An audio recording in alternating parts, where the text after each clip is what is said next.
नमस्कार, आप देख रहे हैं गुड न्यूज। धूरपुर फरियादी घायल अवस्था में दर दर भटक कर लगा रहा न्याय की गुहार। प्रयागराज जनपद के थाना धूरपुर अंतर्गत उभारी गांव का मामला है, जहां दिनांक 19 अगस्त 2025 को जावेद अंसारी 37 वर्ष पुत्र स्व शून्य बनने पर घात लगाए कुछ लोगों ने लाठी डंडा और चाकू से गांव के सड़क पर जानलेवा हमला बोल दिया था और जावेद अंसारी गंभीर रूप से घायल हो गए थे। परिजनों के अनुसार जावेद अंसारी को गंभीर अवस्था में CHC चाका ले जाया गया, जहां डॉक्टरों ने मरीज के हालत को देखते हुए कालवन अस्पताल को रेफर कर दिया था, लेकिन जावेद अंसारी के अनुसार थाने की पुलिस एम्बुलेंस द्वारा स्वरूपरानी अस्पताल पहुंचकर भर्ती कराए और लगभग 1:30 बजे रात अस्पताल के स्टाफ ने जबरन डिस्चार्ज के पेपर पे अंगूठा लगवाकर अस्पताल से निकाल दिया था। उसके बाद रात में ही जसरा के रस्तोगी अस्पताल में भर्ती कराया गया था। इलाज के बाद जावेद अंसारी हमले में टूटे हाथ पर प्लास्टर चढ़वाकर आज भी न्याय के लिए दर दर भटक रहे हैं और कहीं से कोई न्याय नहीं मिल रहा है। जावेद अंसारी के अनुसार थाना से लेकर सभी उच्च अधिकारियों को तहरीर दिया, लेकिन कोई सुनवाई नहीं हुई। जावेद अंसारी ने बताया कि हमले के 2 दिन पूर्व ग्राम प्रधान नूरजहां और उनके पति मोहम्मद कमाल से सड़क पर कचरे को लेकर कुछ कहा सुनी हुई थी, तभी प्रधान और उनके पति ने घर पर चढ़ाई किया और जान से मारने की धमकी भी दिया था और हमला करने वाले रईस पुत्र खैरती, बल्कि पुत्र बफाती व शानू 1 लाख इबरार आदि लोग खुलेआम घूम रहे हैं और प्रार्थना पत्र दिए 1 महीने के ऊपर हो गया, लेकिन कोई भी कार्रवाई नहीं की गई। मेरा मामला लड़ाई झगड़े का। मैं ग्राम सभा उभारी में अपने गांव के रास्ते से बाइक से आ रहा था, तो गांव के प्रधान है वो पेशे से पुलिस भी है, चंदौली थाने में पोस्टेड है, तो थोड़ा सा हमारा रास्ते का विवाद था कचरे का। उसी में कहा सुनी 17 तारीख 8वें महीना अगस्त के महीने में बातचीत हुई थी। 19 तारीख को सुबह मैं बाइक से आ रहा था, उन्हीं के कुछ जानने वाले लड़के थे और उनके भाई लोग हमें अचानक रोक के बाइक से मारना स्टार्ट किया, लाठी डंडों से और लोहे के राड चाकुओं से मारना स्टार्ट किया। जब मैं बिल्कुल मरनसन हो गया तो उन लोगों ने छोड़ के भाग गए।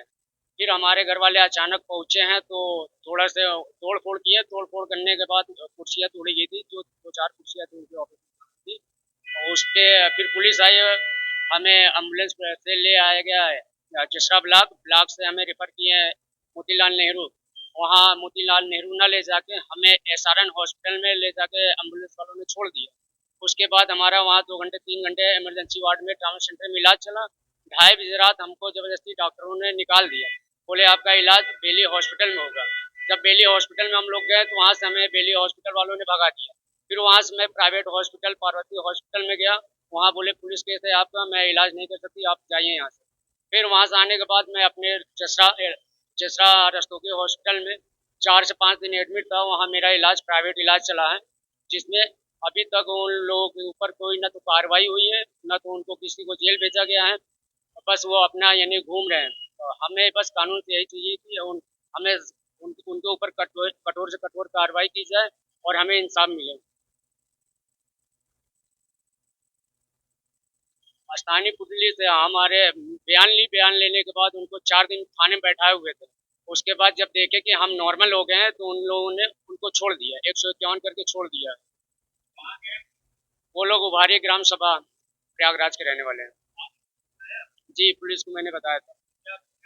लिखित में तहरीर लेने के बाद उन लोगों को बुलाया गया।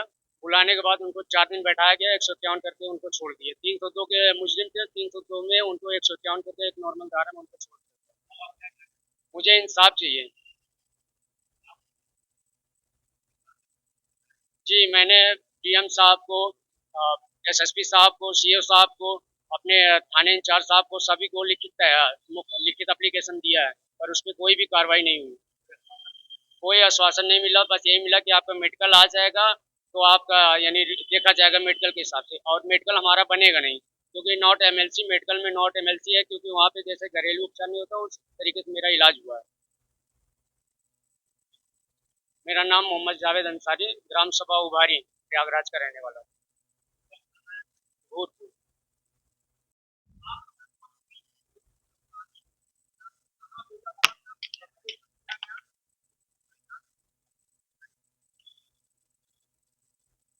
मैं भूरपुर थाने से, वहाँ मुझे दरोगा साहब ने भेजा CST के लिए।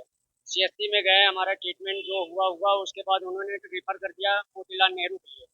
तो एम्बुलेंस प्लस पुलिस वालों को कागज मिलने के बाद उनको मोतीलाल नेहरू बोला गया, वो ला के हमें SRN में छोड़ गए। SRM में ना तो मेरा कोई इलाज हुआ, ना तो मुझे लिखित में कोई पेपर मिला है। मैं वहाँ का पेशेंट ये था, जैसे घरेलू उपचार नहीं होता उस तरीके से मेरा उपचार हुआ। मुझे लिखित में कोई पेपर नहीं दिया गया, जिसमें मैं आज तक भटक रहा हूँ, मुझे इंसाफ नहीं मिल रहा है। वो मुझे पता चला है तकरीबन 1 महीने के बाद, जब रिपोर्ट वहाँ हमें दिखाया गया, LIU ने रिपोर्ट दिखाया, तब हमें पता चला कि हमारा रेफर जो था मोतीलाल नेहरू में था और इलाज हमें मनगणन करके हमें इलाज कराया SRM में, जो कि हमें यहाँ दौड़ना पड़ रहा है और मुझे काफ़ी यानी मुश्किलों का सामना करना पड़ रहा है।